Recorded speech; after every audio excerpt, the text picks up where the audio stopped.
हाय हाय ननद, उफ उफ ननद, ननद। क्या आपकी ननद भी आपको तीखी मिर्च की तरह लगती है? तो ये कहानी आपके ही दुख को बयां करती है। ये कहानी शुरू होती है नेहा की ससुराल से, जहां अपने जीवन से परेशान नेहा आटा गूंद रही थी। हमार तो की तो किस्मत ही खराब है। गर्मी हो, बारिश हो, धूप हो या कड़कती ठंड, रसोई का काम हम पर ही सौंप दिया जाता है। ठंड में तो फिर भी दिक्कत नहीं है भाभी, कम से कम चूल्हे के पास तो रहते हैं। और जब इतनी भूख लगती है कि रात को 10-12 बजे भी खाना मांगते हैं, उस वक्त रसोई में आना कितना भारी लगता है मैं ही जानती हूँ। बाकी सबका क्या है, सभी तो कंबल ओढ़ कर आराम से बैठ जाते हैं। और ऊपर से मेरी ननद, कितना भी कर लो इनका पेट तो हमेशा खाली ही रहेगा। अच्छा लगता है अपनी माँ जी और दीदी की बातें सुन ली होगी, वरना मैं सोचूं हमेशा खिलखिलाते हुए रसोई में आने वाली मेरी भाभी आज इतनी छिड़ी हुई क्यों लग रही है। तभी नेहा को संतोष की आवाज आती है। अरे बाथरूम के बाहर पानी क्यों टपक रहा है? ये कैसे सीलिंग बनवाई थी बहू तुमने? ये लो आ गया बुलावा। भागती हुई नेहा अपने ससुर के पास जाती है। बाथरूम के बाहर की सीलिंग तो हमेशा से डैमेज थी पापा जी, मैंने तो कितनी बार कहा बनवा लो और मजदूर भी बुलाया था, पर आप शायद भूल गए कि दीदी ने उसे वापस भेज दिया था ये कहकर कि मैं फिजूल की खर्च करवा रही हूँ, तो छत टपकेगी ना। ये तो बहुत ज्यादा टपक रही है, मैं शाम को ही छत बनाने वाले को बुला कर ले आऊंगा, वरना पता चला किसी का पैर फिसल गया और कोई गिर गया। नहीं बाबा नहीं, ये नहीं होना चाहिए। मैं फर्श पोंछ देती हूँ और यहाँ ना एक पतीला लाकर रख देती हूँ, सारा पानी उसी में भरता रहेगा। और प्लीज मम्मी जी आप तो बाथरूम में जाइएगा ही मत, अगर बहुत इमरजेंसी हो तो मेरे साथ चलिएगा, वरना आप गिर गई तो रसोई के साथ साथ मुझे आपको भी संभालना पड़ जाएगा। अच्छा सुनो नेहा, आज मुझे 2 टिफिन पैक कर देना। वो मेरा दोस्त है ना प्रेम, उसकी बीवी ने उसे टिफिन देना ही बंद कर दिया, सुबह उठकर टिफिन बनाना ही नहीं चाहती। आजकल की लड़कियों को पता नहीं क्या हो गया है। प्यार से तुम मुझे 10 टिफिन भी बनाने बोलोगे ना तो मैं 10 के 10 टिफिन बना दूंगी। 2 टिफिन की क्या बात, मैं अभी तुम्हारा टिफिन तैयार कर देती हूँ। और मम्मी जी आप टेबल पर आ जाइए, नाश्ता तैयार हो गया है। नेहा अपनी नाराजगी भूलकर घर के कामकाज में लग जाती है। दोपहर के वक्त जैसे ही नेहा सोने जाती है, सुष्मिता के पेट में दर्द होने लगता है। बहू तो सो रही है, अब उसे क्या उठाने जाऊं, इतने में से मैं क्या गिर जाऊंगी। और सुष्मिता अकेले ही बाथरूम जाने लगती है। जैसे ही वो बाथरूम के बाहर पहुंचती है, फर्श पर पड़ा पानी उसे दिखता नहीं और वो फिसलकर गिर जाती है। बहू, बहू! अपनी सास की आवाज सुनकर नेहा भागती हुई उनके पास जाती है और किसी तरह उठाकर कमरे में लाती है। बहू मेरी कमर! थोड़ा सब्र रखिए मम्मी जी, मैं यही हूँ, आपको कुछ नहीं होने दूंगी। मैंने डॉक्टर को फोन कर दिया है, वो आते ही होंगे। इन्हें भी फोन कर देती हूँ। नेहा एक ही सेकंड में सभी को फोन कर देती है। अगले ही पल संतोष और रोहन भी वहां आ जाते हैं। आजकल हर तीसरे घर में ऐसे एक्सीडेंट हो रहे हैं। एक तो बारिश का मौसम, ऊपर से आजकल घर इतना कमजोर बनाया जाता है कि बनने के 6 महीने बाद ही छत टपकने की प्रॉब्लम हो जाती है। ऊपर से ये टाइल्स का चलन, वो भी व्हाइट टाइल्स जिस पर गिरा हुआ पानी भी नहीं दिखता। वैसे घबराने की कोई बात नहीं है सुष्मिता जी, जरा सी मोच चाहिए आपको, 3-4 दिन में ठीक हो जाएगी।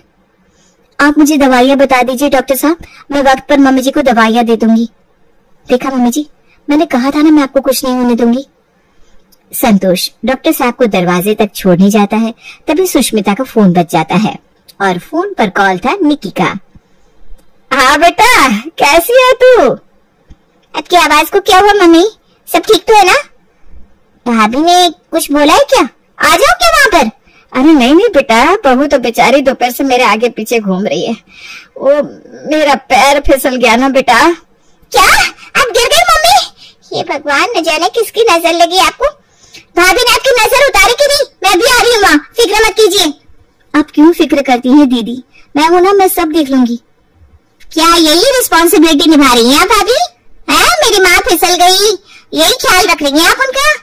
मुझे आप पर जरा भी भरोसा नहीं है, मैं आ रही हूँ वहाँ पर। बस अगले ही पल वो हो जाता है जिसका नेहा को कभी भी इंतजार नहीं था। निक्की पहुंच जाती है अपने मायके। दरवाजे से निक्की चिल्लाते हुई अपने घर में घुसती है। गिरा दिया मेरी माँ को, 30 साल रही हूँ मैं मम्मी के साथ, इतने दिनों में मेरी माँ कभी नहीं गिरी और अब गिर गई। अरे नहीं संभल रही रोहन तुमसे मम्मी, तो कह दो मैं अपने ससुराल ले जाऊंगी उन्हें।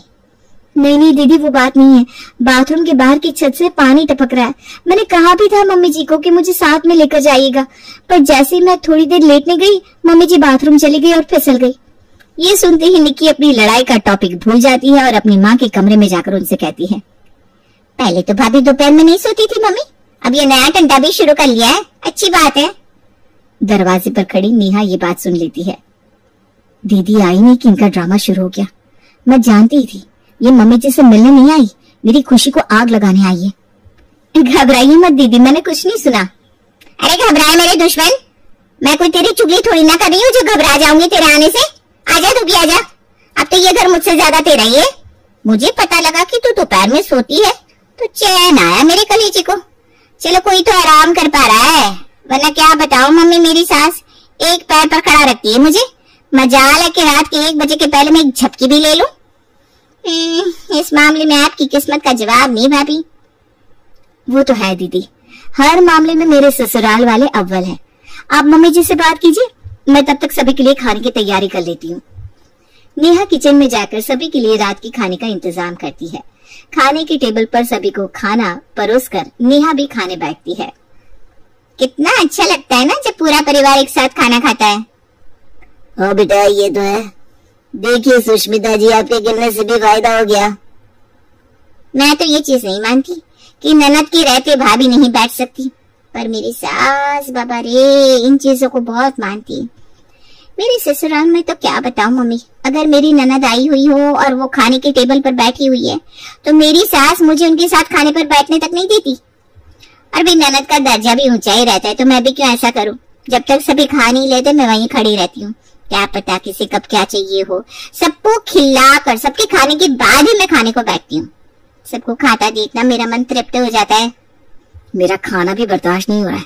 2 घंटे मेहनत करके खाना बनाया मैंने, उसमें भी दीदी को चाहिए कि मैं साथ में ना खाऊं। बात तो पते की है बेटा तूने। हमारे जमाने में भी बहुएं कहाँ ससुर ननद जेठ के साथ बैठकर खाती थी, पर आजकल कोई इन नियमों को माने तब ना। किसी तरह निकी के आने के बाद का पहला दिन तो निकल जाता है। अगली सुबह रात को देर से सोने के कारण नेहा 7 बजे अपने कमरे से बाहर आती है, जिसे देखते ही फुसफुसाते हुए निक्की सुष्मिता से कहती है, इतनी देर से आंख खुलती है घर की बहू की, ये कोई अच्छे लक्षण तो नहीं लगते मम्मी मुझे। मैं घर पर आती नहीं कि भाभी के सारे पैतरे शुरू हो जाते हैं। देर से उठना, पेट दर्द, सर दर्द और मायके की याद। मैं नहीं समझती क्या मम्मी, मेरा कलेजा नहीं जलता? मेरे जाते ही फट से पराया कर दिया सबने मुझे। अरे नहीं नहीं मेरी लाडो, ऐसी तो कोई बात नहीं है। तू इस घर की बेटी है, तू उदास रहेगी तो घर की बरकत कैसे होगी। देखना कल सुबह ही भाभी बोल पड़ेगी कि दीदी आप आ गई। 2-3 दिन की बात है तो मैं भी अपने मायके होकर आती हूँ उसी बहाने। अरे नहीं नहीं बेटा, बहू अब ये नहीं कह पाएगी, अभी मेरे कमर में मोच आई हुई है ना। कभी कभी ना आप पर तरस आ जाता है मुझे मम्मी, काश मेरी सास आप जैसी होती। अरे मेरी भोली माँ, कब तक अपनी बहू पर मुंह धोकर बैठी रहोगी। भगवान न करे जब तक तुम्हारी आंख खुले तब तक देर ना हो जाए। आप कुछ कह रही है क्या दीदी? तो जरा जोर से कह लीजिए। अब 24 घंटे घर में घुनूर घुनूर आवाजें आती रहेंगी तो आदमी का सर तो पकड़ ही लेगा ना, और उस सर दर्द के कारण नींद तो देर से ही खुलेगी। मेरी बोली भी खटकने लग गई भाभी। किसी दिन मेरे ससुराल चलकर देखिएगा किस तरह मेरी सास मेरी ननद के आगे पीछे करती रहती है। इसमें आपकी गलती नहीं है भाभी। जब यहाँ बैठी मेरी माँ ने ही कभी आपको रोका नहीं तो मैं होती कौन हूँ कुछ बोलने वाली।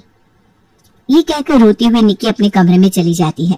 कुछ देर बाद सुष्मिता की तबीयत पूछने उसकी सहेलियां घर आती है और अपनी भाभी की चुगली करने का ये मौका निक्की छोड़ती भी कैसे। अरे आधे घंटे से ऊपर हो गया इनको आए, और भाभी से चाय नाश्ता भी पूछने को नहीं बना। हमारे घर का आपसे क्या छिपा है आंटी, बर्तन वाली तो ऑलरेडी है घर पर, कपड़े मशीन में धुलते हैं, टेस्टिंग तो मम्मी खुद ही कर लेती है। बचा 4 लोगों का नाश्ता। आजकल की बहुओं को ये भी भारी हो गया है, घर वालों को ही यहाँ कोई पूछना नहीं चाहता तो मेहमानों को कौन पूछे। मैं ही जाकर चाय नाश्ता लेकर आती हूँ। किचन में जाकर अपनी माँ के सहेलियों के लिए निक्की कोल्ड ड्रिंक लेकर आती है और वहीं सभी के साथ बैठ जाती है। ये सूट तो बड़ा जचरा है बेटा तुझ पर, आने के सगुन पर नेहा ने दिया क्या? सगुन? काहे का शगुन आंटी जी? न आते वक्त हाथ में कुछ रखती है भाभी, न ही जाते वक्त। मजाल है कि मेरी ननद मेरे घर आए और मैं उन्हें खाली हाथ भेज दूं। मेरी ननद की शादी को 7 साल हो गए। एक ननद भी नहीं है, 3 ननद है। एक गई तो एक आई, पर आज भी जब भी वो आती है हाथ में कम से कम 5100 रखते हैं मेरे पति। अरे रखना ही चाहिए, पर अपनी अपनी किस्मत है, अपने अपने संस्कार है। अपनी अपनी किस्मत तो है दीदी। जीजा जी की 4 फैक्ट्रियां हैं और आपके भाई एक कंपनी में काम करते हैं जिसमें इनकी सैलरी ही कुल मिलाकर 50,000 है। जिस हिसाब से हमारे घर पर मेहमानों का आना जाना लगा रहता है, अब सबके हाथों में कुछ न कुछ रखती रहूंगी तो 50,000 में से 5,000 भी हाथ में नहीं रह जाएगा। ये लीजिए, सबके सामने ही आंटी जी, ये सब बातें होती है क्या मन से लगाने की? मैं कोई भाभी को ताना थोड़ी ना दे रही थी, मैं तो बस एक बात बता रही थी। इस तरह छोटी छोटी बातें पकड़ेंगे ना भाभी आप, फिर तो घर चल गया। और कौन सा गलत कह दिया मैंने? बस पहले साल ही आपने मेरे हाथ में जो रखा सो रखा। उसके बाद कौन निकी कैसी ननद, जबकि इकलौती ननद हूं मैं। 4-5 ननदें होती तो बात समझ में भी आती। अरे एक साल में एक ही बार आना है भाई। तुम दोनों भी ना क्या बातें लेकर बैठ गई? कहाँ थी तुम नेहा, देखी नहीं बेटा? दोपहर में भाभी आराम करती है ना आंटी जी, आप तो उठ गई हैं। भाभी मेहमानों के लिए जरा चाय नाश्ते का इंतजाम कर दीजिए, वरना आपको और सोना है तो सो जाइए, मैं कर दूंगी नाश्ते का इंतजाम। वैसे भी मायके में आकर कौन सा आराम मिलता है मुझे, जब भी आती हूँ हाथ पर चलते रहते हैं मेरे। और इसी तरह कभी किसी बात पर तो कभी किसी बात पर निक्की नेहा को ताने मारती ही रहती। हद हो गई, क्या करूं मैं यहाँ रुककर, ताने सुनो अपनी ननद के। आइए ना दीदी, मम्मी जी की सेवा करने तो वही करें आप। कर देना गलती आपने भाभी, हर बार दीदी के तानों से बचने के लिए आप मायके जाकर बैठी रहेंगी तो दीदी का भी नहीं सुधरेंगी। चूहा अगर बार बार खाना खराब कर रहा है तो फिर एक बार पिंजरा लाकर उसे पकड़ना ही पड़ता है। अब पढ़ी लिखी है, कोई तरकीब निकालिए। और इस बार नेहा ठान लेती है कि इस मसले का हल वो निकाल के ही रहेगी। क्या सेवा की है दीदी आपने मम्मी जी की, मानना पड़ेगा। डॉक्टर ने बोला था मम्मी जी 3 से 4 दिन के अंदर ठीक हो जाएगी, और हो भी गई। और उसके बाद भी अब तो 1 हफ्ता होने आया। मेरा मतलब आप तो बस मम्मी जी की तबीयत ठीक करने आई थी। आपके ससुराल में आपकी सास को भी आपकी जरूरत होगी ना, आपके बिना आपका ससुराल संभलेगा कैसे? एक आप ही तो है घर को बांध कर चलने वाली। बात तो बहुत ठीक कह रही है बेटा, तेरा घर तो वही है। सब्जी दूं दीदी आपको? खाने को देखकर एक बात याद आ गई। रोज मेरी वो फ्रेंड ना बबीता, आज उसका कॉल आया था। 5 दिन पहले उसकी ननद आई थी। जब से आई हर रोज बबीता के साथ पूरे परिवार को घुमाने लेकर जाती है। आज का डिनर भी उन्होंने बाहर ही किया। बबीता की ननद पता है क्या कहती है? दिन भर भाभी आपको काम करना पड़ता है, अब मेरे आने के बाद भी काम करना ही पड़े तो मेरे होने का क्या फायदा, हम सब बाहर खा लेते हैं। हाँ, पर कहते हैं ना किस्मत किस्मत की बात है। कहाँ बबीता की किस्मत और कहाँ।